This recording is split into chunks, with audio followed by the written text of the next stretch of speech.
ನಮಸ್ಕಾರ ವೀಕ್ಷಕರೇ, PR ಅಕಾಡೆಮಿಗೆ ಸ್ವಾಗತ. ನೀವೇನಾದ್ರೂ ಸರ್ಕಾರಿ ಹುದ್ದೆಯನ್ನ ಹುಡುಕ್ತಾ ಇದ್ದೀರಾ ಅಂತ ಹೇಳಿದ್ರೆ ತಿಂಗಳಿಗೆ 2 ಲಕ್ಷ ರೂಪಾಯಿಗಿಂತ ಜಾಸ್ತಿ ಸಂಬಳ ಸಿಗುವಂತಹ ಕೆಲಸದ ಡೀಟೇಲ್ಸ್ನ ತಗೊಂಡ್ಬಂದಿದ್ದೀವಿ.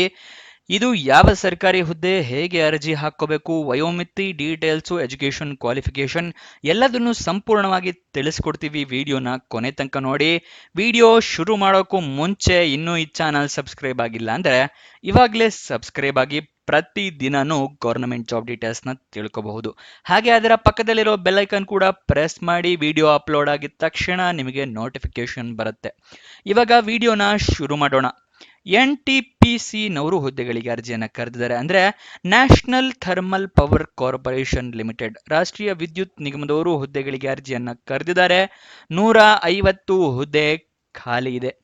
ಉದ್ಯೋಗ ಅಖಿಲ ಭಾರತದಲ್ಲಿ ಖಾಲಿ ಇರುತ್ತೆ. ಯಾವ್ಯಾವ ಹುದ್ದೆ ಖಾಲಿ ಇದೆ ಅಂತ ಹೇಳಿದ್ರೆ, ಡೆಪ್ಯೂಟಿ ಮ್ಯಾನೇಜರ್ ಹುದ್ದೆ ಖಾಲಿ ಇದೆ.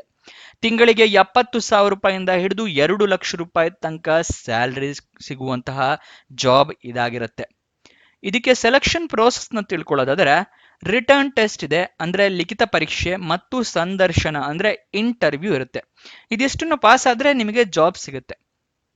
ಇದಕ್ಕೆ ವಯೋಮಿತಿ ಡೀಟೇಲ್ಸ್ನ ನೋಡೋದಾದ್ರೆ ಮಿನಿಮಮ್ 18, ಮ್ಯಾಕ್ಸಿಮಮ್ 40 ವರ್ಷದವರು ಕೂಡ ಅರ್ಜಿಯನ್ನ ಹಾಕೋಬಹುದು. ಆದರೆ ಕೆಲವೊಂದು ಕೆಟಗರಿ ಅವರಿಗೆ ವಯೋಮಿತಿಯ ಸಡಿಲಿಕೆ ಕೊಟ್ಟಿದ್ದಾರೆ, ಅಂದ್ರೆ ರಿಸರ್ವೇಶನ್ ಕೊಟ್ಟಿದ್ದಾರೆ. ಎಷ್ಟು ವರ್ಷಗಳ ವಯೋಮಿತಿ ಸಡಿಲಿಕೆ ಅಂತ ಹೇಳಿ, ಏಜ್ ರಿಲ್ಯಾಕ್ಸೇಷನ್ ಅಂತ ಹೇಳಿ ತಿಳಿಸ್ಕೊಡ್ತಾ ಇದ್ದೀನಿ. SC/ST ಕ್ಯಾಂಡಿಡೇಟ್ಸ್ಗಳಿಗೆ 5 ವರ್ಷದ ಸಡಿಲಿಕೆಯನ್ನು ಕೊಟ್ಟಿದ್ದಾರೆ. ಅಂದರೆ 45 ವರ್ಷದವ್ರ ತನಕನೂ SC/ST ಕ್ಯಾಂಡಿಡೇಟ್ಸ್ ಹಾಕೋಬಹುದು. OBC ಕ್ಯಾಂಡಿಡೇಟ್ಸ್ಗಳಿಗೆ 3 ವರ್ಷದ ಸಡಿಲಿಕೆ, ಅಂದರೆ 43 ವರ್ಷದವ್ರ ತನಕನೂ ಹಾಕೋಬಹುದು. ಮತ್ತೆ PWBD ಕ್ಯಾಂಡಿಡೇಟ್ಸ್, ಅಂದರೆ person with bench mark disability, ಅಂದರೆ ಅಂಗವಿಕಲ ಅಭ್ಯರ್ಥಿಗಳಿಗೆ 10 ವರ್ಷಗಳ ಸಡಿಲಿಕೆಯನ್ನ ಕೊಟ್ಟಿದ್ದಾರೆ. ಅಂದರೆ 50 ವರ್ಷದವ್ರ ತನಕನೂ ಅಂಗವಿಕಲ ಅಭ್ಯರ್ಥಿಗಳು ಅರ್ಜಿಯನ್ನ ಹಾಕೋಬಹುದು. ಕೆಲವೊಬ್ರು ಸಬ್ಸ್ಕ್ರೈಬರ್ಸ್ ಕೇಳ್ತಾ ಇರ್ತೀರಾ, ಡಿಸೇಬಲ್ಡ್ ಕ್ಯಾಂಡಿಡೇಟ್ಸ್ ಅಥವಾ ಅಂಗವಿಕಲ ಕ್ಯಾಂಡಿಡೇಟ್ಸ್ಗಳಿಗೆ ಅರ್ಜಿ ಹಾಕೋಬಹುದು ಅಂತ ತಿಳಿಸ್ಕೊಡ್ತಾ ಇದ್ದೀನಿ ನೋಡಿ. 50 ವರ್ಷದವ್ರ ತನಕನೂ ಹಾಕೋಬಹುದು. ನೆಕ್ಸ್ಟ್, ಅಪ್ಲಿಕೇಶನ್ ಫೀಸ್ ವಿವರ ತಿಳ್ಕೊಳ್ಳೋದಾದ್ರೆ, SC/ST ಕ್ಯಾಂಡಿಡೇಟ್ಸ್ಗಳಿಗೆ ಮತ್ತೆ ಡಿಸೇಬಲ್ಡ್ ಕ್ಯಾಂಡಿಡೇಟ್ಸ್ಗಳಿಗೆ, ಅಂದ್ರೆ ಅಂಗವಿಕಲ ಕ್ಯಾಂಡಿಡೇಟ್ಸ್ಗಳಿಗೆ ಮತ್ತೆ ex service men, retired army ಇರ್ತಾರಲ್ಲ ಅವರಿಗೆ, ಮತ್ತೆ ಹೆಣ್ಣು ಮಕ್ಕಳಿಗೆ, ಫಿಮೇಲ್ ಕ್ಯಾಂಡಿಡೇಟ್ಸ್ಗಳಿಗೆ ಅಪ್ಲಿಕೇಶನ್ ಫೀಸೇ ಇರೋದಿಲ್ಲ. ಉಚಿತವಾಗಿ ಅರ್ಜಿಯನ್ನ ಹಾಕೋಬಹುದು. ಇನ್ನಿತರ ಎಲ್ಲ ಕ್ಯಾಂಡಿಡೇಟ್ಸ್, ಅಂದರೆ general, OBC, EWS, economic weaker section candidates, ಇವರಿಗೆಲ್ಲರಿಗೂ 300 ರೂಪಾಯಿಗಳ ಅಪ್ಲಿಕೇಶನ್ ಫೀಸ್ ಇರುತ್ತೆ, ಅರ್ಜಿ ಶುಲ್ಕ. ಅರ್ಜಿ ಶುಲ್ಕವನ್ನು ನೀವು ಆಫ್ಲೈನ್, ಆನ್ಲೈನ್ ಎರಡೂ ಮುಖಾಂತರ ಕೂಡ ಪೇ ಮಾಡಬಹುದು. ನೆಕ್ಸ್ಟ್, ಎಜುಕೇಶನ್ ಕ್ವಾಲಿಫಿಕೇಶನ್ ಏನಾಗಿರಬೇಕು ಅಂತ ತಿಳಿಸ್ಕೊಡ್ತೀನಿ. ಅದಕ್ಕಿಂತ ಮುಂಚೆ ಇನ್ನೂ ಈ ವಿಡಿಯೋಗೆ ಲೈಕ್ ಮಾಡಿಲ್ಲ ಅಂದರೆ ದಯವಿಟ್ಟು ಲೈಕ್ ಮಾಡಿ, ಹಲವಾರು ಜನರಿಗೆ ಈ ವಿಡಿಯೋನ ತಲುಪೋ ಥರ ಮಾಡಿ. ಮತ್ತು ನಿಮ್ಮ ಫ್ರೆಂಡ್ಸ್ ಅಥವಾ ರಿಲೇಟಿವ್ಸ್ ಯಾರಾದರೂ ಜಾಬ್ ಹುಡುಕ್ತಾ ಇದ್ದಾರೆ ಅಂತ ಹೇಳಿದ್ರೆ ಅಂಥವರಿಗೆ ಈ ವಿಡಿಯೋನ, ಈ ಚಾನಲ್ ಎಲ್ಲ ಶೇರ್ ಮಾಡಿ. ಅವರಿಗೂ ಕೂಡ ಜಾಬ್ ಹುಡುಕೋಕೆ ಹೆಲ್ಪ್ ಆಗುತ್ತೆ. ಇವಾಗ ನೆಕ್ಸ್ಟ್ ಡೀಟೇಲ್ಸ್ ಏನಿದೆ ಅಂತ ಹೇಳಿ ತಿಳ್ಕೊಳ್ಳೋಣ. ಈ ಸ್ಟೆಪ್ಸ್ಗಳನ್ನ ನೀವು ಫಾಲೋ ಮಾಡಿದ್ರೆ ನಿಮಗೆ ಜಾಬ್ ಪಕ್ಕಾ ಸಿಗುತ್ತೆ. ಇದು ಯಾವ ಸ್ಟೆಪ್ಸ್ ಅಂತ ಹೇಳ್ತಾ ಇದ್ದೀನಿ, ಗಮನ ಕೊಟ್ಟು ನೋಡ್ಕೊಳ್ಳಿ.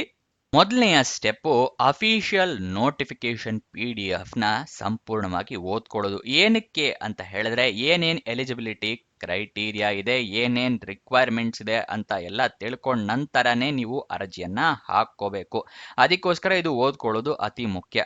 ಇದು ಏನೋ ಓದ್ಕೊಳ್ಳಿ ಅಂತ ಹೇಳಿದ್ರಿ, ಆದರೆ ಅಫಿಷಿಯಲ್ ನೋಟಿಫಿಕೇಶನ್ ಎಲ್ಲಿ ಸಿಗುತ್ತೆ ಅಂತ ನೀವು ಕೇಳಿದ್ರೆ, ವಿಡಿಯೋ ಡಿಸ್ಕ್ರಿಪ್ಷನ್ನಲ್ಲಿ ಟೆಲಿಗ್ರಾಮ್ ಚಾನಲ್ನ ಲಿಂಕ್ ಕೊಟ್ಟಿದ್ದೀವಿ. ಅಲ್ಲಿಂದ ಕ್ಲಿಕ್ ಮಾಡಿ ಟೆಲಿಗ್ರಾಮ್ ಚಾನಲ್ನ ಜಾಯಿನ್ ಆಗಿ ಅಫಿಷಿಯಲ್ ನೋಟಿಫಿಕೇಶನ್ PDF ನ ನೀವು ಡೌನ್ಲೋಡ್ ಮಾಡ್ಕೋಬಹುದು.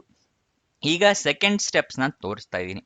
ಅಪ್ಲಿಕೇಶನ್ನ ನೀವು ಆನ್ಲೈನ್ ಮುಖಾಂತರ ಹಾಕ್ಕೋಬೇಕು. ಆನ್ಲೈನ್ ಅರ್ಜಿಯಲ್ಲಿ ಇಮೇಲ್ ID, ಮೊಬೈಲ್ ನಂಬರ್ ಇದನ್ನೆಲ್ಲ ಕರೆಕ್ಟಾಗಿ ಮೆನ್ಷನ್ ಮಾಡಿ. ನಿಮಗೇನಾದರೂ ಜಾಬ್ ಸಿಕ್ಕಿದ್ರೆ ಇಮೇಲ್ ಮುಖಾಂತರ ಅಥವಾ SMS ಮುಖಾಂತರ ನಿಮಗೆ ಕಮ್ಯುನಿಕೇಟ್ ಮಾಡ್ತಾರೆ, ಅದಕ್ಕೋಸ್ಕರ. ಓಕೆನಾ. ನೆಕ್ಸ್ಟು, ನೀವು ಡಾಕ್ಯುಮೆಂಟ್ಸ್ನೆಲ್ಲ ರೆಡಿ ಇಟ್ಕೋಬೇಕು. ಯಾವುದು ಅಂತ ಕೇಳ್ತಾ ಇದ್ದೀರಾ? ID ಪ್ರೂಫ್ಗೆ ಆಧಾರ್ ಕಾರ್ಡ್, ವೋಟರ್ ID ಅಥವಾ ಪಾನ್ ಕಾರ್ಡ್, ಈ ಥರ ಫೋಟೋ ಇರುವಂತಹ ID ಪ್ರೂಫ್ನ ರೆಡಿ ಇಟ್ಕೊಳ್ಳಿ. ಏಜ್ ಪ್ರೂಫ್ಗೆ SSLC ಮಾರ್ಕ್ಸ್ ಕಾರ್ಡ್ನ ಇಟ್ಕೊಂಡಿರಿ. ನೆಕ್ಸ್ಟು, ನಿಮ್ಮ ಎಜುಕೇಷನ್ ಕ್ವಾಲಿಫಿಕೇಷನ್ಗೆ ಮಾರ್ಕ್ಸ್ ಕಾರ್ಡು, ಸರ್ಟಿಫಿಕೇಟು ಎಲ್ಲ ಇಟ್ಕೊಂಡಿರಿ. ರೆಸ್ಯೂಮೆ ಇಟ್ಕೊಂಡಿರಿ. ಆನ್ಲೈನ್ ಅಪ್ಲಿಕೇಶನ್ ಆಗಿರೋದ್ರಿಂದ ಕೇಳೋದಿಲ್ಲ, ಬಟ್ ಸೇಫ್ಟಿಗೆ ಇಟ್ಕೊಂಡಿರಿ. ಎಕ್ಸ್ಪೀರಿಯನ್ಸ್ ಏನಾದರೂ ಇದೆಯಾ? ಎಕ್ಸ್ಪೀರಿಯನ್ಸ್ ಸರ್ಟಿಫಿಕೇಟ್ ತೆಗೆದಿಟ್ಕೊಳ್ಳಿ. ಅಪ್ಲಿಕೇಶನ್ ಏನೋ ಆನ್ಲೈನ್ ಹಾಕ್ಕೋಬೇಕು ಅಂತ ಹೇಳಿದೆ, ಅದು ಎಲ್ಲಿ ಸಿಗುತ್ತೆ ಅಂತ ನಿಮಗೆ ವಿಡಿಯೋದಲ್ಲಿ ಮುಂದೆ ತಿಳಿಸ್ಕೊಡ್ತೀವಿ. ನೆಕ್ಸ್ಟ್ ಅಪ್ಲಿಕೇಶನ್ಗೆ ಡಾಕ್ಯುಮೆಂಟ್ಸ್ ಎಲ್ಲ ರೆಡಿ ಇಟ್ಕೊಳ್ಳಿ ಅಂತ ಏನೋ ಹೇಳ್ತೆ, ಆದರೆ ನೀವು ಪ್ರಿಂಟ್ ಔಟ್ ತೊಗೊಂಡು ಇಟ್ಕೊಂಡ್ರೆ ಉಪಯೋಗ ಇಲ್ಲ. ನೀವೆಲ್ಲದ್ರದ್ದು ಸ್ಕ್ಯಾನರ್ಡ್ ಕಾಪೀಸ್ ಇಟ್ಕೋಬೇಕಾಗತ್ತೆ. ಅಥವಾ ನೀವು ಮೊಬೈಲ್ನಲ್ಲಿ ಅರ್ಜಿಯನ್ನು ಹಾಕ್ತೀರಾ ಅಂದರೆ ಎಲ್ಲ ಡಾಕ್ಯುಮೆಂಟ್ಸ್ದು ಫೋಟೋ ತೊಗೊಂಡು ಇಟ್ಕೊಳ್ಳಿ, ಅಪ್ಲೋಡ್ ಮಾಡೋಕ್ಕೆ ಈಸಿ ಆಗುತ್ತೆ. ನೆಕ್ಸ್ಟ್ ನಿಮ್ಮ ರೀಸೆಂಟ್ ಪಾಸ್ಪೋರ್ಟ್ ಸೈಜ್ ಫೋಟೋಗ್ರಾಫ್ ಇಟ್ಕೊಂಡಿರಿ, ಅರ್ಜಿಯಲ್ಲಿ ಕೇಳಿದ್ರೆ ಅಟ್ಯಾಚ್ ಮಾಡಬಹುದು. ಅಪ್ಲಿಕೇಶನ್ ಎಲ್ಲ ಫಿಲಪ್ ಮಾಡಿದ ನಂತರ ಸಬ್ಮಿಟ್ ಬಟನ್ನ ಕ್ಲಿಕ್ ಮಾಡ್ತೀರಲ್ಲ, ಸಬ್ಮಿಟ್ ಬಟನ್ನ ಕ್ಲಿಕ್ ಮಾಡಿದ ಮೇಲೆ ಅಪ್ಲಿಕೇಶನ್ ನಂಬರು ಅಥವಾ ರಿಕ್ವೆಸ್ಟ್ ನಂಬರ್ ಈ ಥರ ಏನಾದರೂ ಬಂದರೆ ಅದನ್ನು ಬರೆದು ಇಟ್ಕೊಳ್ಳಿ ಅಥವಾ ಫೋಟೋ ತೊಗೊಂಡು ಇಟ್ಕೊಳ್ಳಿ, ನಿಮ್ಮ ಫ್ಯೂಚರ್ ರೆಫರೆನ್ಸ್ಗೆ ಅದು ಬೇಕಾಗುತ್ತೆ. ಅಪ್ಲಿಕೇಶನ್ ಓಪನ್ ಆಗಿದ್ದ ದಿನಾಂಕ 26 ಮೇ 2025, ಕೊನೆಯ ದಿನಾಂಕ 9 ಜೂನ್ 2025.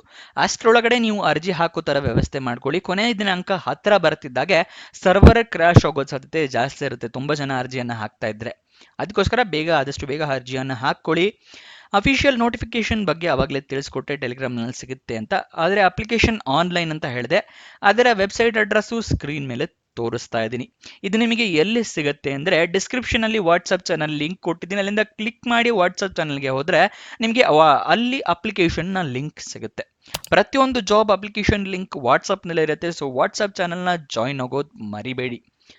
ಇವಾಗ ನೆಕ್ಸ್ಟ್ ಅಫಿಷಿಯಲ್ ವೆಬ್ಸೈಟ್ ಅಡ್ರೆಸ್ ನಿಮ್ಗೆ ಏನಾದರೂ ಬೇಕು ಅಂತ ಹೇಳಿದ್ರೆ ಸ್ಕ್ರೀನ್ ಮೇಲೆ ತೋರಿಸ್ತಾ ಇದ್ದೀನಿ, ntpc.co.in. ಗೂಗಲ್ನಲ್ಲಿ ವೆಬ್ಸೈಟ್ನ ಸರ್ಚ್ ಮಾಡಿ, ಅಲ್ಲಿಂದ ಕೂಡ ನೀವು ಜಾಬ್ ಡೀಟೇಲ್ಸ್ನ ತಿಳ್ಕೋಬಹುದು. ಎಲಿಜಿಬಿಲಿಟಿ ಡೀಟೇಲ್ಸ್ ಅಂದರೆ ಎಜುಕೇಷನ್ ಕ್ವಾಲಿಫಿಕೇಷನ್ ಏನು ಮಾಡಿರಬೇಕು, ವಿದ್ಯಾರ್ಹತೆ ಏನಿರಬೇಕು ಅನ್ನೋದನ್ನು ತಿಳಿಸ್ಕೊಡ್ತಾ ಇದ್ದೀನಿ. ಡೆಪ್ಯೂಟಿ ಮ್ಯಾನೇಜರ್ ಎಲೆಕ್ಟ್ರಿಕಲ್ ಹುದ್ದೆಗೆ ಡಿಗ್ರಿ ಅಂದರೆ ಇಂಜಿನಿಯರಿಂಗ್ ಆಗಿರಬೇಕು, BE ಅಥವಾ BTech in electronics and electronics ಆಗಿರ್ಬೋದು, ಅಥವಾ ಬರೀ ಎಲೆಕ್ಟ್ರಿಕಲ್ ಅಲ್ಲಿ ಆಗಿದ್ರು ಕೂಡ ಅರ್ಜಿಯನ್ನು ಹಾಕೋಬಹುದು. ಅದೇನಾದರೂ ಡೆಪ್ಯೂಟಿ ಮ್ಯಾನೇಜರ್ ಮೆಕ್ಯಾನಿಕಲ್ ಹುದ್ದೆಗೆ ಆಗಿದ್ರೆ BE BTech ಆಗಿರ್ಬೇಕಾಗತ್ತೆ, ಮೆಕ್ಯಾನಿಕಲ್ ಅಥವಾ ಪ್ರೊಡಕ್ಷನ್ನಲ್ಲಿ ಆಗಿರ್ಬೇಕಾಗತ್ತೆ. ನೆಕ್ಸ್ಟ್ ಡೆಪ್ಯೂಟಿ ಮ್ಯಾನೇಜರ್ C&I ಹುದ್ದೆಗೆ BE ಅಥವಾ BTech ಆಗಿರಬೇಕು, ಎಲೆಕ್ಟ್ರಾನಿಕ್ಸ್ ಅಥವಾ ಕಂಟ್ರೋಲ್ ಅಂಡ್ ಇನ್ಸ್ಟ್ರುಮೆಂಟೇಷನ್ ಅಲ್ಲಿ ಅಥವಾ ಇನ್ಸ್ಟ್ರುಮೆಂಟೇಷನ್ ಒಂದರಲ್ಲೇ ಆಗಿದ್ರೂ ಕೂಡ ನೀವು ಅರ್ಜಿಯನ್ನು ಹಾಕೋಬಹುದು. ಇದಿಷ್ಟು ಈ ಜಾಬ್ನ ವಿವರ. ಏನಾದರೂ ಡೌಟ್ಸ್ ಅಥವಾ ಕ್ವಶನ್ಸ್ ಇದೆ ಅಂತ ಹೇಳಿದ್ರೆ ಕಮೆಂಟ್ ಬಾಕ್ಸ್ನಲ್ಲಿ ಕಮೆಂಟ್ ಮಾಡಿ, ನಾವು ಉತ್ತರ ಕೊಡೋದಕ್ಕೆ ಪ್ರಯತ್ನ ಮಾಡ್ತೀವಿ. ನೀವು ಇನ್ನೂ ನಮ್ಮ ಇನ್ಸ್ಟಾಗ್ರಾಮ್ ಚಾನಲ್ನ ಫಾಲೋ ಮಾಡಿಲ್ಲ ಅಂದರೆ ಡಿಸ್ಕ್ರಿಪ್ಷನಲ್ಲೇ ಅದರ ಲಿಂಕ್ ಕೂಡ ಇದೆ, ಅಲ್ಲಿಂದ ಕ್ಲಿಕ್ ಮಾಡಿ ಇನ್ಸ್ಟಾಗ್ರಾಮ್ನ ಫಾಲೋ ಮಾಡಿ. ಪ್ರತಿದಿನನೂ ಜಾಬ್ ಡೀಟೇಲ್ಸ್, ಜಾಬ್ ಅಪ್ಡೇಟ್ಸ್ನೆಲ್ಲ ಪಡ್ಕೋಬಹುದು ರೀಲ್ ಮುಖಾಂತರ. ಹಾಗೆ ನಿಮ್ಮ ಫ್ರೆಂಡ್ಸ್ ಆ್ಯಂಡ್ ರಿಲೇಟಿವ್ಸ್ಗೆ ಕೂಡ ರೀಲ್ ಮುಖಾಂತರನೇ ಜಾಬ್ ಡೀಟೇಲ್ಸ್ ಎಲ್ಲ ಸೆಂಡ್ ಕೂಡ ಮಾಡಬಹುದು ಇನ್ಸ್ಟಾಗ್ರಾಮ್ನಲ್ಲಿ. ಸೊ ಅದನ್ನು ಫಾಲೋ ಮಾಡೋದು ಮರಿಬೇಡಿ. ಕೊನೆ ತನಕ ನೋಡಿದ್ದಕ್ಕೆ ಧನ್ಯವಾದ. ಇನ್ನೊಂದು ಜಾಬ್ ವಿಡಿಯೋ ಜೊತೆ ಸಿಗೋಣ. ಬಾಯ್ ಬಾಯ್.